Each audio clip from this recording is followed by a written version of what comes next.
There are so many YouTube videos made by people who professionally purchase and resell thrift store items. How can you or I expect to compete with people who do this full time? Well, here's a little secret. There is so much stuff out there. I'm just a regular person who gets really excited about a good deal. Does that describe you? Well, join me for the adult version of a fabulous Easter egg hunt. Today, I'm sharing how I find great deals at thrift stores and how I decide which of those great deals to actually purchase. Believe it or not, I find a great deal more than I actually purchase because I don't resell, and there are way too many bargains for a single household to absorb. So here's what I've learned. First, decide what to shop for. Second, stick to a budget. Third, shop with an open mind. 4, keep your eyes wide open. Number 5, learn about the different thrift stores in your area. And number 6, constantly be learning about the items that interest you. So first of all, decide what you want to shop for. So where did I start? I actually have a list of things I'm interested in. Original art, copper cookware, mirrors, blue and white transferware and other types of china, and outdoor decor. Then I keep an eye out for items for my adult children and my grandchildren. Polish pottery, brass candlestick holders. I don't think they have enough of those. History, fishing, wolves, American Girl dolls. With 9 grandchildren, there are lots of interests. Then I have items I buy kind of like groceries because I go through them. Taper candles, frames of all sizes, serving pieces, trays, faux florals, and sometimes I see things I didn't know I needed, like a brass umbrella stand. By making my decision before I shop, I save myself money and time. This cool hand-painted mid-century china is a great bargain, but it's not my style. This marble top East Lake table would retail easily for $250, maybe as much as $500. If I come back tomorrow, both these items will be 25% off. What a deal! But what would I do with them? Just because it's a bargain, that doesn't mean I should buy it. Even the professionals advise finding a niche and sticking to it. Second, give yourself a budget. I have never been a compulsive shopper. I'm way too cheap, but it can happen easily because the hunt is so much fun. You might set aside a specific amount to purchase a larger piece of furniture. Or if you shop for smaller items, you might give yourself a weekly or monthly budget. If you find a real bargain that you just can't pass up, don't shop again until your budget is balanced. I personally always use cash for my thrifting, so I'm very aware of how much I'm spending. If I pull out the credit card, I know I won't be shopping until next week or maybe next month. One thing I recommend is keeping a gift closet stocked with thrifted items. Christmas gifting is so much fun if you've been saving that special thing for someone. Number 3, shop with an open mind. I was not even thinking about an umbrella stand, but I live in rainy Northern Virginia now and I really needed one. I don't remember what I paid, but it had become unscrewed. They priced it like it was broken. I was forever taking my mother's brass apart as a kid, and I knew it would go back together. I was not thinking about pink china, but these 8 plates and 4 bowls were $12.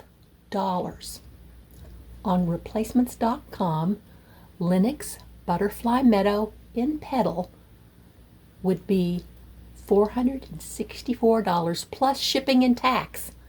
I paid less than 3% of retail.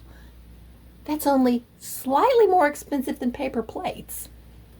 Or my Mackenzie Childs owls that I paid $3.99 for. Retail price, $84. When I see a breathtaking deal on something that I can imagine using, I can't resist. One of my best finds was my piano. I gave one of my daughters my original Yamaha piano because I was putting all my furniture in storage where it stayed for 2 years. We were at the Habitat for Humanity Restore looking for old doors for our remodel. We never found any. When my husband disappeared around a mountain of cabinets, I heard him tapping the keys on a piano. I knew what I was hearing without even looking. We paid $100 for this upright Yamaha that was never sold on the American market. When the piano tuner asked how I had acquired this unusual piano, I told him the story.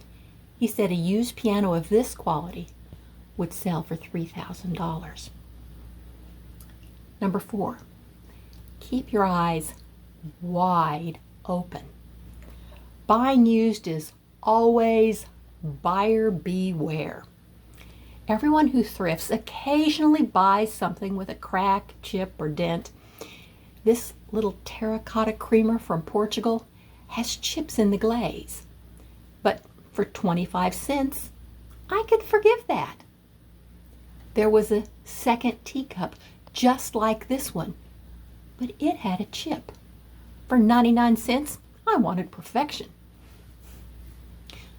One of my favorite tips comes from Dr. Lori, Lori.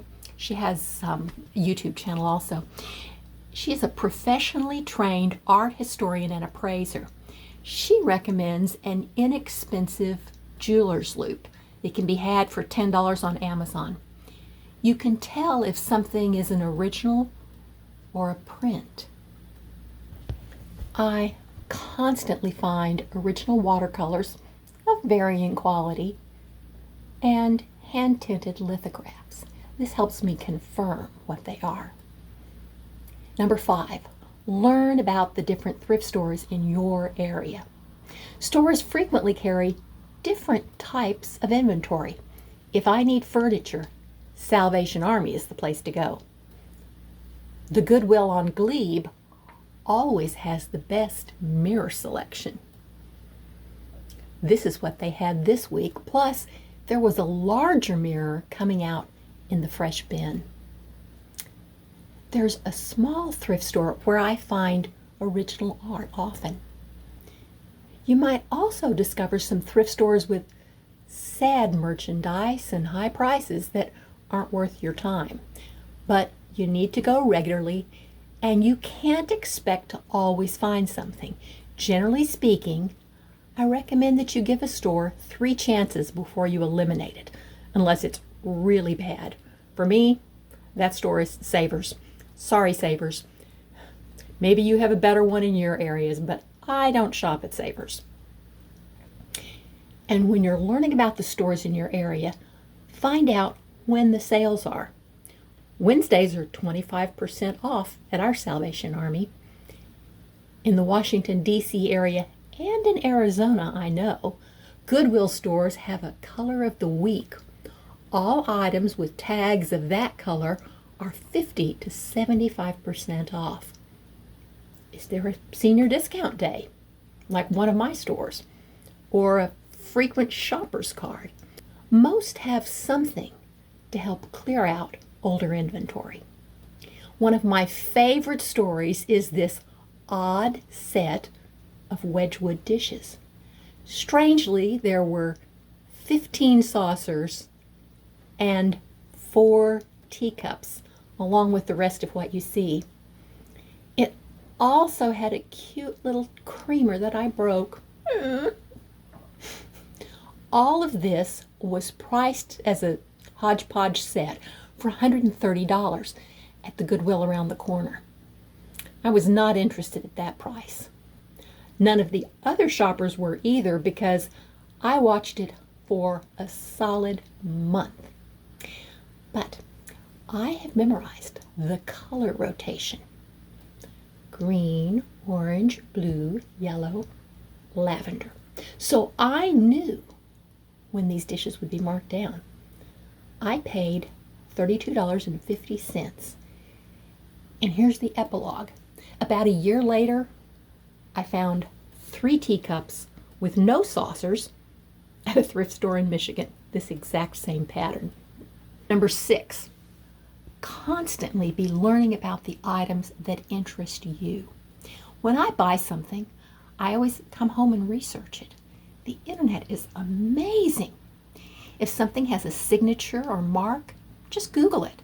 Several times I've been able to identify a manufacturer or artist and accurately value my purchase.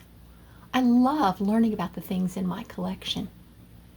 I think I could do a YouTube channel just telling the stories behind the things that I find in thrift stores.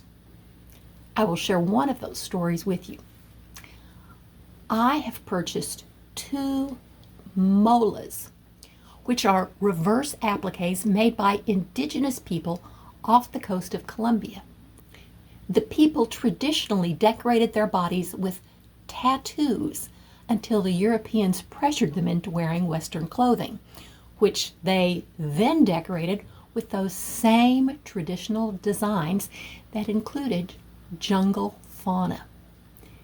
This piece with the turtles cost me $12 and would sell for about $250 to $300 with the mid-century frame it was in. I made my son Daniel hang it in his living room. I found another mola with, I think, jaguars for $25 that hangs in my daughter Katie's living room. I haven't thrifted recently, but just for you, I hit 6 thrift stores this week, bought things at 4 of them, and spent about $51 plus tax. Let's see if I followed my rules. This week at Goodwill, the color has been lavender, and it's based on the little tags. You can see how it's like that pale purple color. And everything that's lavender is 50% off, unless you give them your phone number. If you give them your phone number, you become like a member. They haven't sent me anything, so I don't know what it's all about, but I get 75% off. So this is the perfect time to go stock up on picture frames, which I give people for picture frames all the time.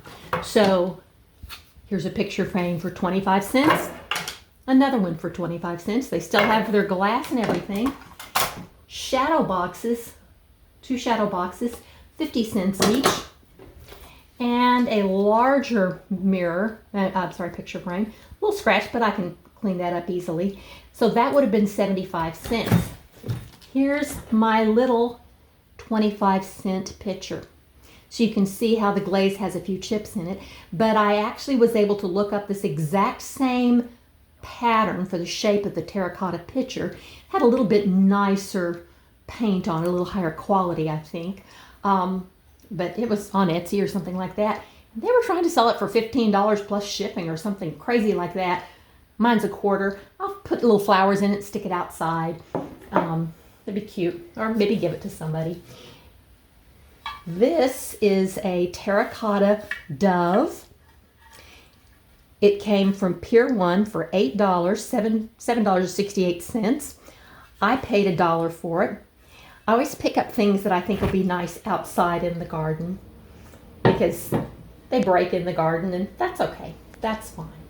Now, in the back here, you're going to see my little pantry purchase. I knew I wanted to have more red berries for Christmas decorating.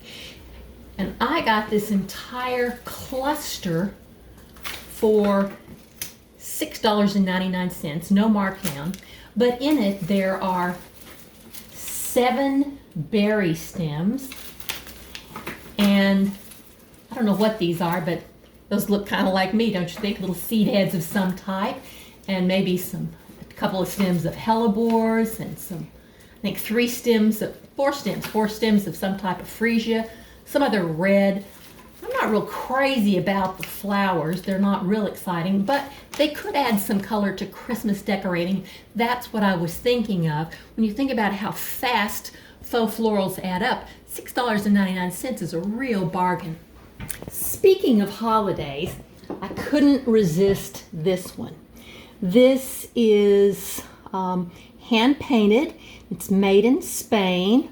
I did pay $4.99 for it, but I thought at Easter time it might be fun to put some dyed Easter eggs in that. I thought it was really cute. Now, if you'll remember my list, Polish pottery. Now this little guy is missing his lid, but it's one of those teacups with a little teapot, and you can see it's very clearly marked as Polish pottery. I think the teapot was $1.99 and the cup was 99 cents. So $3, no lid, but again, I thought he'd be cute with little flowers in him for my daughter. Here's my teacup. This one, when you're keeping your eyes wide open, not only do you look, you rub your hand around it. Now this one, I could feel a little mark, but that's obviously a little manufacturer's blip right in there. The other teacup had a chip on it. Since I have all of those saucers, this is a nice cup that'll blend easily with the patterns I already have. Now this one, I paid $1.99 for this. The reason I bought it is because it's Johnson Brothers, Holland, but here's what I saw. This is called a royal warrant on the back here. This one says that it's Her Majesty, what's to say, by appointment to Her Majesty the Queen, and this one over here says to Her Majesty the Queen Mother. So this was, I know that this was made before Queen Elizabeth's mother died in the 90s. And they tend to have more value. I think the replacement value without the royal warrant on this particular piece is something like $9, which is not a lot because I paid $1.99. So that's not a terrific investment. But I have found in my experience when it has a royal warrant, it's worth quite a bit more. Over here, again, one of the things is buying things to put in my Christmas closet and for family friends. Now you would probably walk right past that one. It was 20% off day because it was senior day, and I am a senior. I qualify for that one. So I paid $1.60 for this. The glue has come undone, so it's kind of slipping, and it's pictures of 2 B-17s. What my husband said was, "That's my favorite airplane." I doubt you said that. You're probably wondering what in the world I bought this for. Everybody in my family knows why I bought this. We have someone in our family that, like my husband, loves this type of thing. So someone's getting that for Christmas. I know that sounds strange, but my family is a little different. I actually found a piece of original art that I liked. I cannot make out the signature. No clue who that is. Obviously the last name starts with an S. I have no idea. Maybe Aaron, somebody. But I knew it was original art because I used my jeweler's loop. It has a little built-in light, and I can look through and I can tell that this is not a print. Now I could tell pretty easily because there are flecks of gold on there, and I doubt you'll be able to see that. Could you see if that can come through? Yeah, you can see that. That looks a little strange, I know, but you can kind of see the gold. And I can look through, and it's real obvious looking through a jeweler's loop what's a print and what's original. And this is original, and you're probably, if you've seen my house, you're thinking, well, that doesn't go anywhere in her house.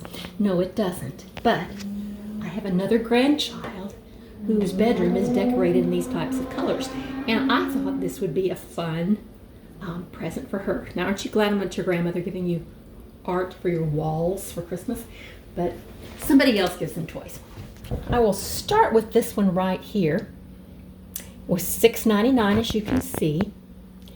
This is hand painted. And again, I could tell even without the loop, because as I feel the bird's eyes, I can feel that little white glint. It actually sticks up. And when I look through with my jeweler's loop, I can tell that that is original. It is signed. I can't find anything online about M. Thorpe, China painter, so it could just be your basic housewife. That was a very popular thing to do in the 50s and 60s. I know because some of the old women I knew painted pottery. You'd get the blank and then paint your China painting, and they would have China painting classes. And I thought this was a nice example and would be fun to add since, of course, I like birds. Now, I hesitated on these two, but I thought, those look really, really old. And as I looked at them, on the back, it said Bavaria. Now, when things are imported, they're stamped with the country of origin. Now, we all know where Bavaria is, but Bavaria is not a country now. Bavaria has not been recognized as a country that could put an export stamp on it since before the end of World War I. So I knew looking at this that this was at least 100 years old. And it says ZS and Company, Punch, Bavaria. That's what's on the back. And it's designed to be hung. And there were two of them. I cleaned them up. One of them had one of these hooks on it, which is very hard on the edges of a plate. Don't recommend using those unless you've got a plate that you really don't care about, but a plate this old should not have that on it. Now, as I did the research on it, this company produced these plates between 1880 and 1918. You can find them. One thing I read said they were hand painted. Another thing said they were transferware. I'm buying the transferware. As I look at them, I can see how the transferware, the transfer itself, is starting to kind of crackle, and paint wouldn't do it that way. So I think these are transferware. And I'll put up on the screen two listings for similar birds in there. They were like gaming birds or something. There, excuse me, there were a number of different birds that were in this series. And you can see the prices range from, I've seen some as low as like the upper 20s, but then they had a high shipping cost. You know how they do that. And then I've seen them as high as like in the mid 70s for this very same thing. And so my guess is probably in the $40 to $50 range is probably what they would sell for in an antique store if you were to go into them. And I think I'm going to take them and put them on the wall in my house. And these are probably the most interesting thing I bought. Now you're probably thinking those are really ugly, but the colors kind of work in my house because I've got such an old-fashioned look and look very European to me. They like gaming types of things. So those are my finds for this week. I'm going to share with you several instances of China because it's so easy to figure out what China is worth because it's very clearly marked. You know who the maker is, and you can easily check on the condition. So it's very easy to find the price on it. So this is Coaching Scenes by Johnson Brothers. And I found together the larger vegetable bowl, the smaller vegetable bowl, and 4 berry bowls. And I think the berry bowls were maybe $1 a piece. I think this bowl might have been $4.99, maybe $5.99, not any more than that. And this one was a little more, like maybe $6.99 or $7.99. But I knew that the larger bowl had, there it is, a little chip in it. So even though it was priced a little higher, it was not as valuable as this bowl. And I hesitated to buy it, and then I went home and looked it up. This one has the royal warrant. Now, on First Dibs, you can see this identical bowl for $150. I looked it up, I turned around and went back and bought it because I thought that's a deal. And I had looked up, and I can't remember what the berry bowls were, but they were worth buying too. But this one was obviously about 30 times more than I paid for it. This one, not too much more than I paid for it, but I thought it would be nice to have the pair of them to use. Again, the easiest thing about china is you can read what it is. This is a spode pattern called Delamere Blue, and I have 4 bowls, 6 salad plates, and 5 dinner plates. Looked it up, and on replacements.com, the replacement value for that would be, drum roll please, $725.65 plus tax and shipping. I paid $30 for it. I think I paid $2 for each piece. $30 worth over $700 to replace it. Here is a Fitz and Floyd pattern called something like Peach Tree or something like that. This is the negative one. And I have 1 teacup. I have 2 additional saucers. It is an odd hodgepodge. 3 of the salad plates and 6 of the dinner plates, which is a little contemporary, but I thought it's Fitz and Floyd and it's in really good condition. So the replacement cost of that would probably be easily in the $550 to $600 range for just that little piece from replacements.com. Now, I don't sell like replacements.com, so I can't sell them for that value, but I know that if I did go to sell them and I went someplace reputable, I should be able to get at least half of what they are asking. And so they're worth having. Plus, most importantly, I love them and I enjoy using them, and I will use all of my blue. Some of that's inexpensive, but I will use all the blue and white together. It makes a pretty table because blue plays together so nicely with other blues. Since the Bavarian bird plates are probably the most interesting thing I bought, let me show you what I decided to try. I applied a little wire to the backs and hung them here. Let me know in the comments about your thrifting tips and treasures. I'm going to live with this for a while.